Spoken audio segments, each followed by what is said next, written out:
Hello, welcome to Jennifer's Magical Book Club. Today I am here to read a novel which is called Paperboy. Okay, so I'm gonna start. I'm going to continue from page 46. Mrs. Worthington's house was going to be the last house on my route for the day, just the way I had planned. A blue Ford I had never seen in her driveway, but it was worth taking a chance and ringing the doorbell. If she came to the door, I had figured out a way to say that I was collecting for the night before when she wasn't at home. My pencil was in my hand in case I needed to make another emergency pencil toss to start a word. I rang the doorbell and waited and was almost ready to leave a newspaper and walk on home when I saw somebody through the thin curtain over the glass door. He looked at me for a bit from back in the house and walked to the door and opened it. "Help ya?" The man had a cigarette hanging from his lips and was in his stocking feet. I had only seen Mrs. Worthington once or twice, and he had always been in a suit and tie, but this guy didn't look like Mr. Worthington. Then I saw that his name was Charles, but because it was on a patch swan onto his dark blue shorts. He had slicked back black hair and long sideburns. Rat would have called him a greaser. I started to ask if Mrs. Worthington was home because I needed to collect for the paper, but I decided the fewer words the better, knowing how my luck was going and being that my lip was still a little puffy. I held out the newspaper for him. He looked at me funny but opened the screen door and took the paper. His hands weren't exactly dirty, but they looked like my hands after I put a chain on my bike and then tried to scrub the oil off with washing powder. "Thanks, I'm Faye's cousin, just helping out with a few things." He closed the door while he was still looking me over. If that greaser Charles was Mrs. Worthington's cousin, then I was a monkey's uncle. When grown-ups lie to kids, they don't even try very hard. They think we're too dumb to know the difference. I didn't care who he was or what he was doing there. Then I thought about it more and decided that maybe I did care. The only thing good that came out of me ringing the doorbell was learning that Mrs. Worthington's first name was Faye. That was a good name for me. That would be a half and half word, meaning I could probably say Faye about half the time without stuttering. Of course, I could never call her Faye to her face, but it was a good name in my book just the same. I finished the route early and didn't know what I was going to do the rest of the afternoon when I saw Era T pushing his cart across Melrose into the alley between Herbert and Paperboy. Ma'am liked to say that Era T only had two speeds: slow and slower. The cart jangled and rattled as he made his way to a bunch of garbage cans. The more the cart rattled, the more the neighborhood dogs barked. A second good idea for the day came to me. Era T would have to knock off from his junk collecting sometime, and I could follow him at least until it got dark and maybe got to see where he kept his cart. He had to keep it somewhere at night. If he wasn't going to give me back my knife, then I might be able to come with a way to take it when he wasn't around. The first thing I had to do was stash the yellow raincoat that made me stand out like one of those crossing guards at school. It wasn't raining and the raincoat was too hot anyway. I stuffed the yellow coat and one newspaper bag into my second bag. I remember the thick private hedges around Mrs. Worthington's porch. That would be a good place to hide my bag. I could never get Red to call them anything, but private hedges, even though I spelled out private for him. He told me not to be always worrying so much about words, but I did. I went back to Mrs. Worthington's and pushed the bag under the hedges snug up to the porch. I sat behind the private next to the porch, which gave Era T time to get up the alley a little ways.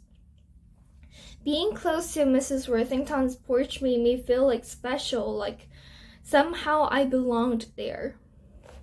Following Era T wasn't going to be easy because he was always looking up and back and to both sides when he was collecting junk. Era T was a steady routine.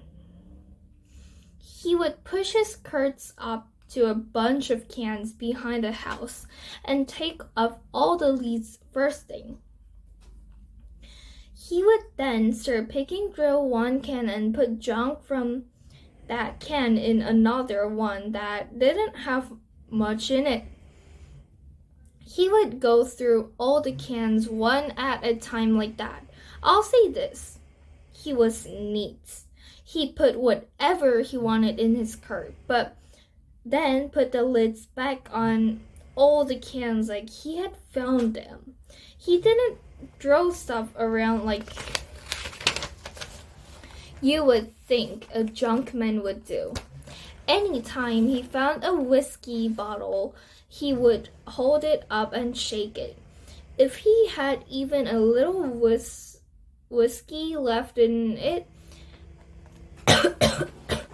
he would put the bottle in a wooden crate in the back of his carts. I let Era T get about a dozen houses ahead of me, and then I started creeping down the alley behind him. Rat sometimes made me watch a detective show on television where this guy with a mustache named Boston Blackie would follow people around, but they never saw him, even though he was creeping only a few steps behind them in a leather street shoes. Not even tennis shoes. Even a kid had enough brains to know that you can't follow somebody like that without them seeing or hearing you. I knew I was going to have to be careful following Era T. Every time Era T would push his cart to a bunch of cans, I ducked behind a fence or into a garage that opened out to the alley. He looked back down my way a few times, but I made sure he didn't see me. This went on for a long while. The muscles in my legs started hurting from scrunching behind so many cans. Era T didn't miss one can. Other than whiskey bottles, he collected a few old shirts and a pair of old brown dress shoes, and something that looked like an old toaster with a long cord. He also picked through magazines that he found a stack and put a few in his cart. He managed to grab the head of a wet mop that was hanging over a high fence and then hid the mop under the canvas tarp in his cart. It was getting late and almost time to head back to Mrs. Worthington's to get my newspaper bags when Era T stopped in back of a big 3-story house that faced on Paperboy. In the back of the house was a garage and some smaller buildings connected by a solid wooden fence that was taller than the other fences. Arati reached down to the bottom of the fence and pulled something out sideways that looked like a big nail. He did the same thing at the top of the fence. He then reached his cart and got out what looked like an old car antenna. He stuck the antenna into a small hole in the fence and jingled it. A big door screeched open. He took the handles off his cart and backed into the opening. The cart looked like it barely fit, but then the door creaked to a close. Without a handle or knob, the door looked like it was a part of a plain fence. When I eased up closer, I saw that it was probably the door to an old coal shed. I had found where Arati kept his stuff. My newspaper bags and raincoat were where I left them under the hatch at Mrs. Worthington's house. I crawled up to the porch to get the bags, and then that was when I heard the sobbing. I knew it was Mrs. Worthington because I also heard the ice in her glass clinking. She wasn't very far from me on the porch swing, but it didn't sound like she was swinging. She was crying like when a girl falls off a playground ride and she isn't really hurt but just keeps on sobbing under her breath. There was no way I could prove it, but I knew Mrs. Worthington was crying on account of Greaser Charles. I couldn't make myself leave Mrs. Worthington even though I couldn't figure out anything to do to help her. My legs were cramping again from squatting under the hedges. About the time I was getting ready to crawl out and had home, a glass crashed on the concrete floor off the porch. I thought I would hear Mrs. Worthington get up from the swing, but I didn't hear her moving. I waited longer and listened harder. After a while, lights started coming on at houses on both sides of Herbert. I pushed my newspaper bags from under the hatches with my feet and crawled out thinking I should just head on home, but instead I gathered up my bags and eased around the corner of the porch. The blue Ford was gone. I climbed the steps. Mrs. Worthington was lying on the swing with her head resting on one arm stretched straight out. She was wearing a green housecoat, same as the first time I had seen her. I could smell the whiskey from the broken glass. She didn't have on shoes and she wouldn't be able to stand up without cutting her feet. So I squatted down and started picking the bigger pieces of glass one at a time. After putting them in a little pile beside the door, I brushed away the glass slivers with my newspaper bags. Mrs. Worthington didn't move. The other time I had looked at Mrs. Worthington, it was her eyes and mouth mostly that I paid attention to, but now I could see her skin was about as white as the skin I could get. As white as a new baseball right out of the box. Talking is hard for me, but listening and looking when you know things aren't the way that they should be can be hard on me too. I wanted Mrs. Worthington to get up from the swing and talk to me, even ask me a question as long as it wasn't what my name was. I wanted to know why she was crying and if Greaser Charles had been mean to her. I wanted to see her pretty mouth move, even if she didn't have on her red lipstick. I wanted to see her eyes looking at me like she was glad I was standing in front of her. I wanted her to try to close the flaps of her housecoat. I looked at her until my neck started tightening up on me from being in one spot for too long. And then I picked up my newspaper bags and shook out the glass slivers over the railing of the porch. Mrs. Worthington squirmed a little and then moaned, but she didn't wake up. The first part of the way home, I walked with my bags under my arm, and then I took off running. I ran from lamppost to lamppost without stopping, like I was running the bases. I touched each concrete post with my hand. I had always liked the big posts with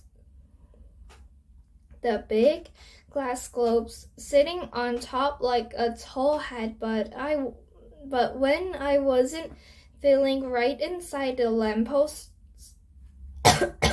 were like first basemen trying to take me out.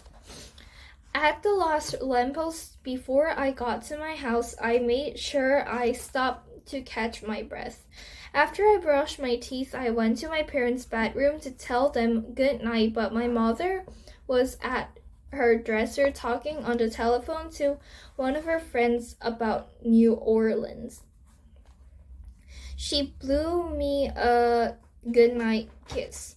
I went to see my father, but he was in his office downstairs talking on the phone that he only used when he wanted to talk to people about what they should do with their money. No one in the house was supposed to answer my father's office phone except him, and that was okay with me. My mother always said that I would as soon pick up a snake as a telephone, and she was right about that. The only newspaper comic I didn't like was Dickie Tracy because he talked on that phone on his wrist all the time.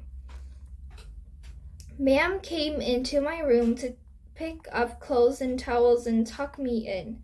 She asked me why I had been so quiet after supper, and I told her I was just thinking about the paper routes and how I could change it up so I could finish it quicker each day. She didn't much like my answer. I can't lie very well when there are lots of words to say or things to explain. If I could have told her the truth, I would have said that my mind was bouncing back and forth between Mrs. Worthington and Greaser Charles and Arati and Mr. Spiral, the way the pinball in the machine that at Wildstruck's store bounces off all the different colored lights. The pinball wouldn't stop. Okay, so this is the end of this chapter. I'm going to continue next time from chapter 5. Okay, thank you. Bye. See you next time.